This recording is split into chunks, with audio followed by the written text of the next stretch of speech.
여러분 안녕하십니까? 뉴스라이브 문을 엽니다. 공시지가가 발표된 이후 우리 동네는 얼만가 검색해보신 분들 많으실 겁니다. 지난해보다 껑충 뛴 곳도 생각보다 적게 오른 곳도 있을 텐데요. 값비싼 땅들 위주로 공시지가를 올렸다지만 여전히 피부에 와닿지 않는다는 지적도 많습니다. 오늘 뉴스라이브에서 어제 발표된 공시지가 자세히 살펴보겠습니다. 2월 13일 뉴스라이브 지금부터 시작합니다. 오늘의 헤드라인입니다. 전국 표준지 공시지가에서 서울은 14% 가까이 상승했습니다. 명동 일대가 16년째 가장 비싼 땅으로 나타났습니다. 강동구 이장 공급 유용 의혹이 일파만파 커지자 강동구 공무원들 사이에서 불똥이 튀지 않을까 하는 우려가 높아지고 있습니다. 미아리 집창촌이 위치한 성북구 신월곡 1구역에 새 조합장이 선출되면서 지지부진한 재개발에 속도가 붙을지 관심이 모아지고 있습니다. 동부지법 이전 후 침체를 겪고 있는 구의역 일대 개발 사업이 올 하반기부터 시작됩니다. 구청사와 호텔, 주거 업무시설이 들어섭니다.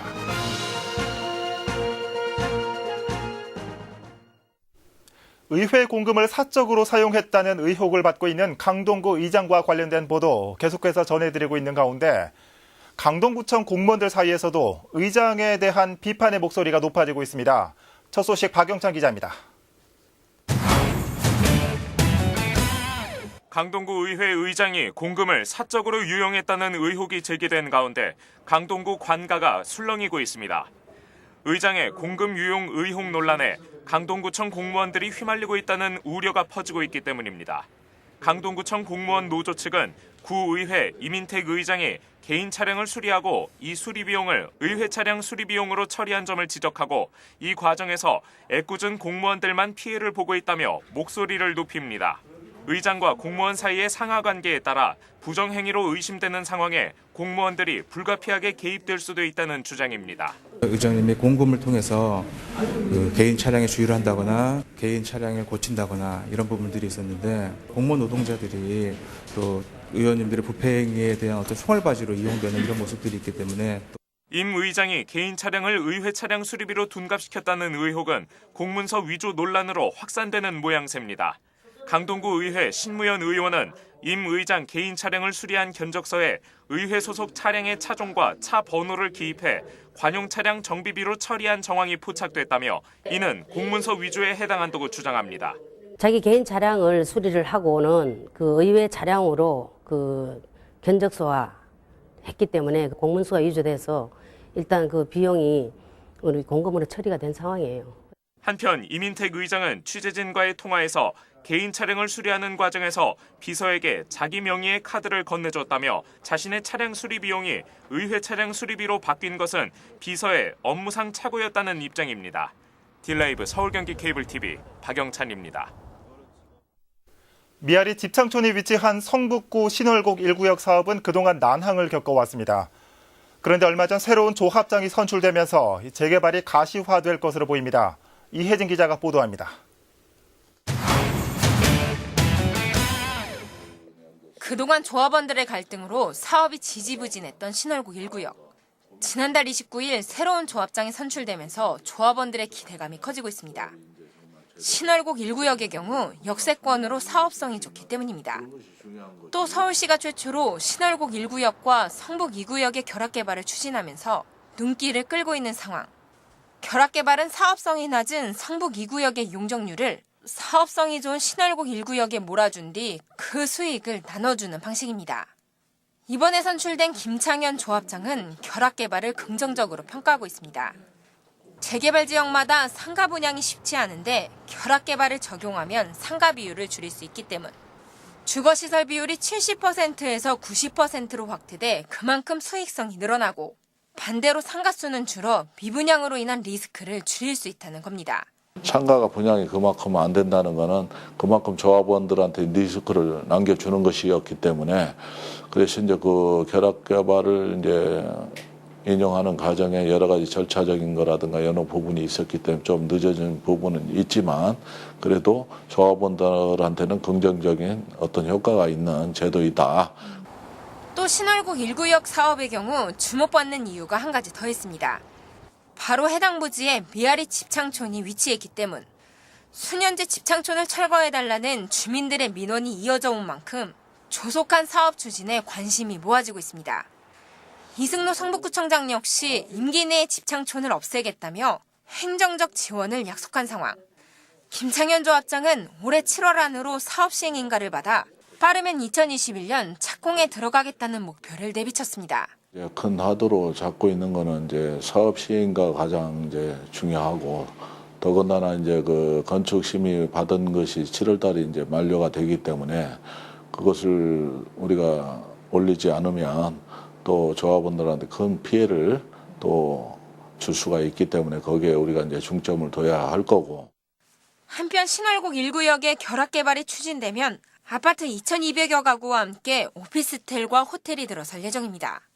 현재 시공사로 롯데건설과 하나건설이 선정됐습니다.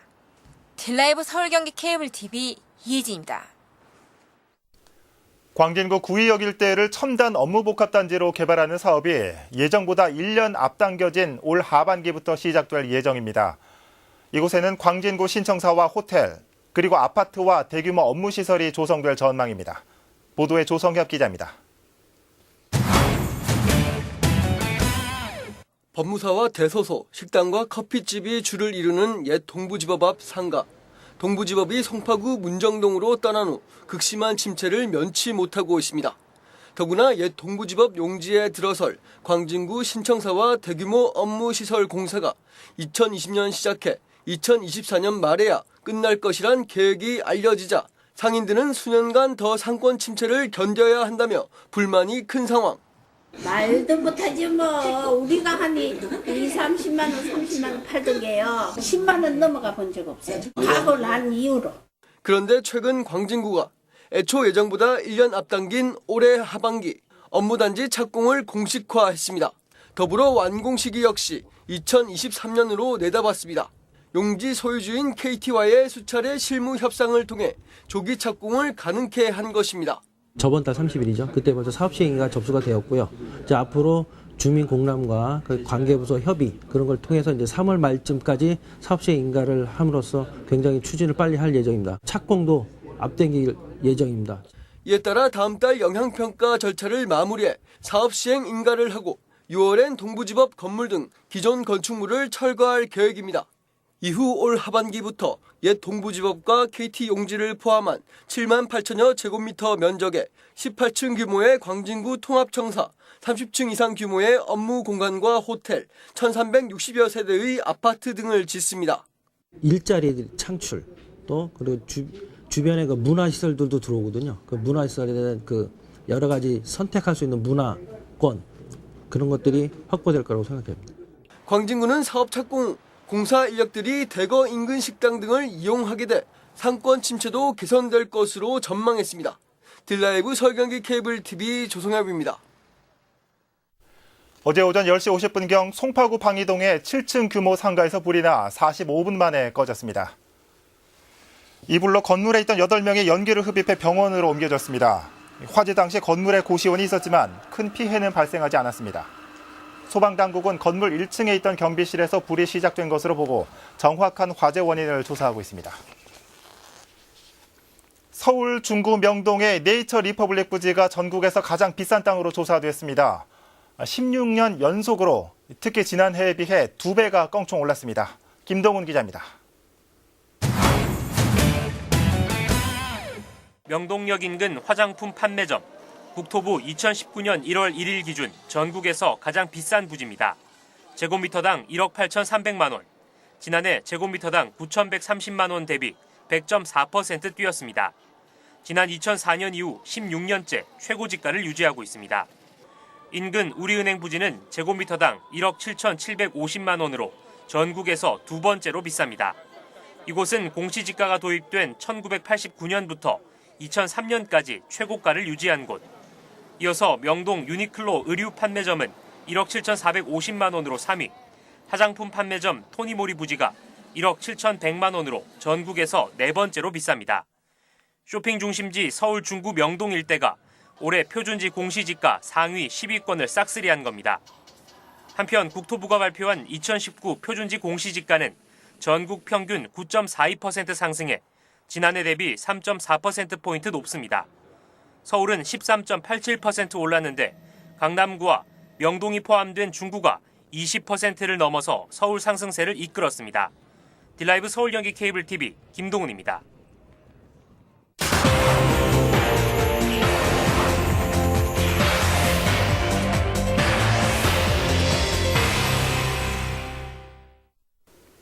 앞서 보신 것처럼 매년 이맘때만 되면 서울 명동 땅값이 전국에서 가장 비싸다라는 기사 보실 수 있을 겁니다.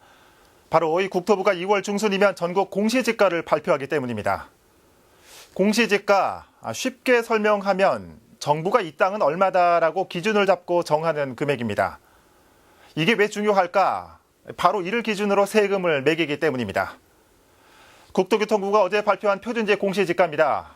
지난해와 비교했을 때 전국 평균 9.42% 올랐습니다. 서울은 13.87%로 전국에서 가장 높은 상승률을 보였는데 2007년 이후 12년 만에 최대 상승폭입니다. 서울 자치구들 살펴볼까요? 자, 강남구 23.13%, 그리고 중구 21.94%, 영등포 19.86% 순으로 서울에서 가장 많이 올랐고 이어서 성동 16%, 서초 14% 등이 서울 평균을 웃돌았습니다. 서울의 경우 국제교류 복합지구와 영동대로 지하통합개발계획, 그리고 재건축 등 개발 영향으로 상승률이 높다는 게 국토부의 설명입니다. 특히 앞선 기사에서 보신 것처럼 16년대 전국에서 가장 비싼 땅 명동 네이처 리퍼블릭 부지는 지난해보다 2배 인상돼 제곱미터당 1억 8,300만 원으로 나타났습니다. 공시지가 상승으로 우려됐던 세금 상승 부분에 대해 국토부는 강남과 서초, 종로 등 제곱미터당 2천만 원이 넘는 초고가 지역 일부 중심 상업지와 건물을 중심으로만 공시가격이 크게 올랐다는 입장입니다. 이는 전국의 0.4%에 불과하고 나머지 99.6%는 평균 7%대 인상에 그쳤습니다. 실제로 1년 새 공시지가가 100%가 오른 앞선 명동 화장품 가게 부지의 보유세는 지난해 8,139만 원에서 올해 1억 2,208만 원으로 최고 상한 기준인 50% 급등하게 됩니다. 반면 8.3%가 오른 용산구 이태원동의 60제곱미터 한 상가의 보유세는 지난해 89만 4천 원에서 올해 98만 8천 원으로 9만 4천 원 인상되고 11% 상승한 종로구 화동의 99제곱미터 상가 보유세는 지난해보다 22만 원 오른다는 게 국토부의 설명입니다. 이에 따라 건물 임차인들의 임대료 상승도 미미할 거라는 게 국토부의 전망이지만 보유세 증가가 곧 수익 악화로 이어지고 장기적으로 봤을 때 상권이 번화한 곳과 그렇지 않은 곳의 임대료 차이는 더욱 커질 거란 우려도 많습니다. 또한 공시지가 상승은 개발 예정 지역의 토지 보상금 상승으로도 이어져 각종 개발 사업비의 부담으로 작용되기도 합니다. 유난히 큰 올해 공시지가 상승률, 부동산 시장 현실화를 통한 형평성 제고일지, 부동산 시장의 또 다른 뜨거운 바람이 될지 전국 부동산 시장에 이목이 집중되고 있습니다. 뉴스앤 이슈였습니다.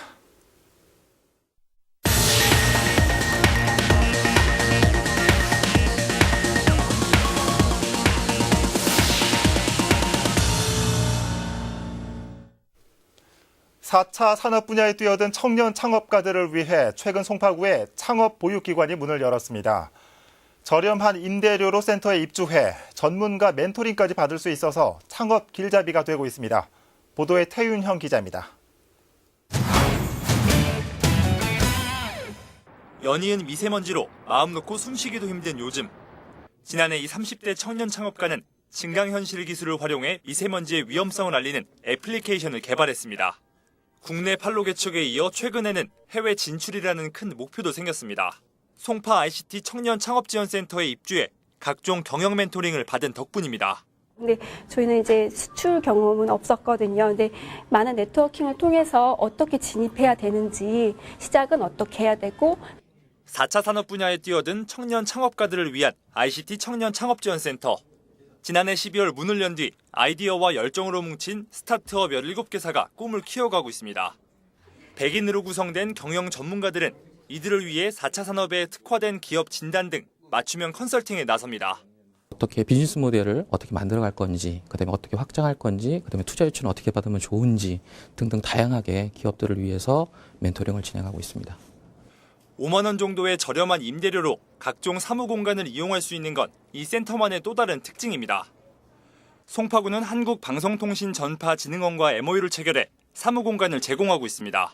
업무 협약을 맺었기 때문에 그쪽에서 이제 사실상 저희가 10년간 임대료를 이제 사무 공간을 이제 제공받았기 때문에 그 부담을 최소화하기 위해서 실업자 100만 시대 송파 ICT 청년 창업 지원센터가 창업으로 취업의 돌파구를 찾는 청년들의 보금자리가 되고 있습니다.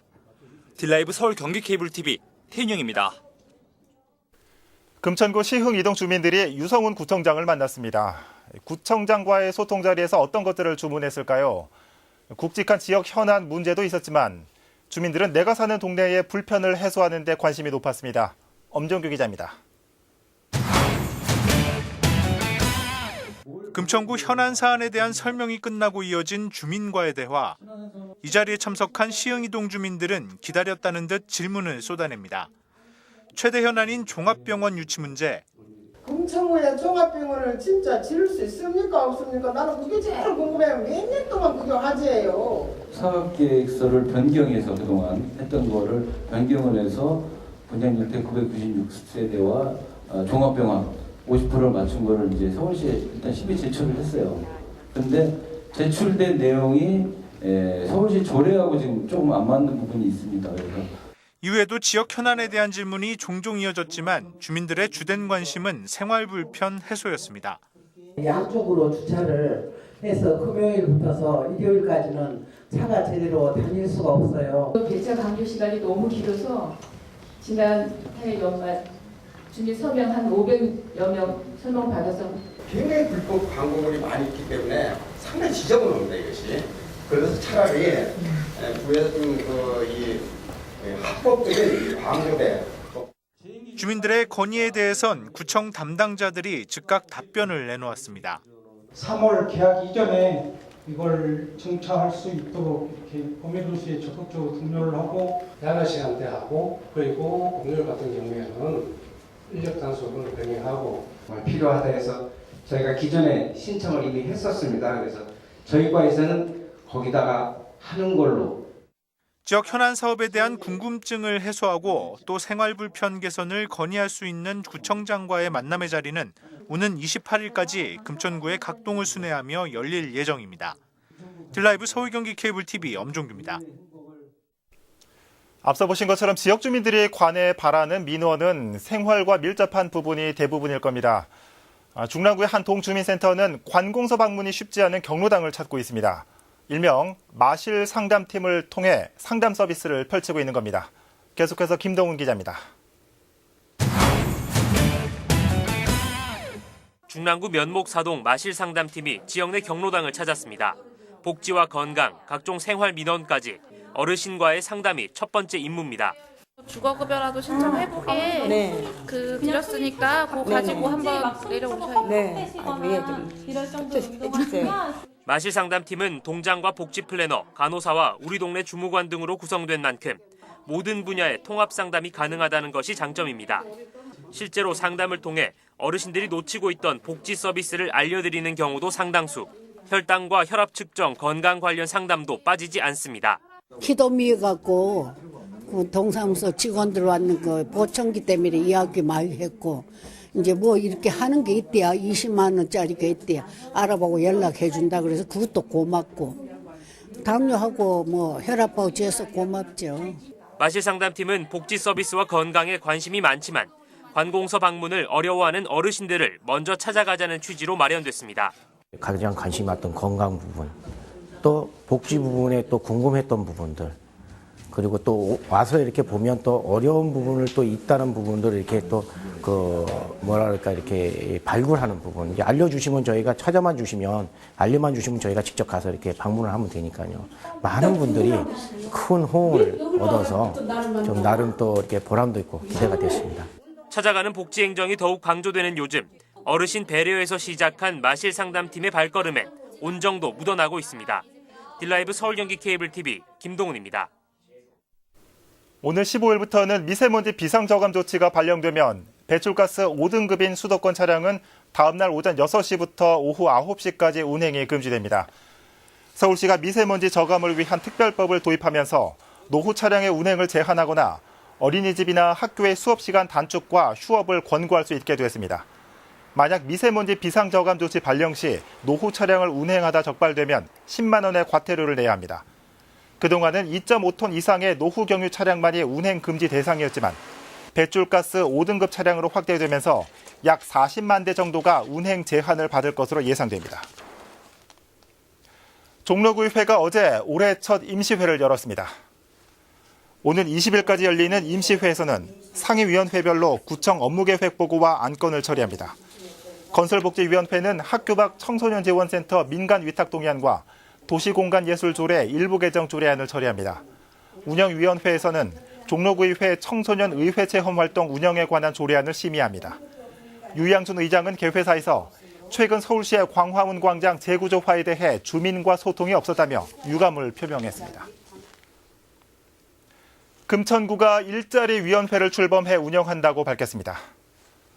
위원회 위원은 당연직인 유성훈 구청장을 비롯해 구의원과 민간 전문가 등 15명으로 구성됐습니다. 금천구 일자리위원회는 앞으로 2년간 일자리 창출 종합대책에 관한 협의와 자문을 비롯해 취업 발전과 교육훈련 지원 등의 정책 추진 방향을 정하는 역할을 맡게 됩니다. 민선 7기 금천구는 매년 8,800개 이상 4년간 35,900개의 일자리 창출을 목표로 내세운 바 있습니다.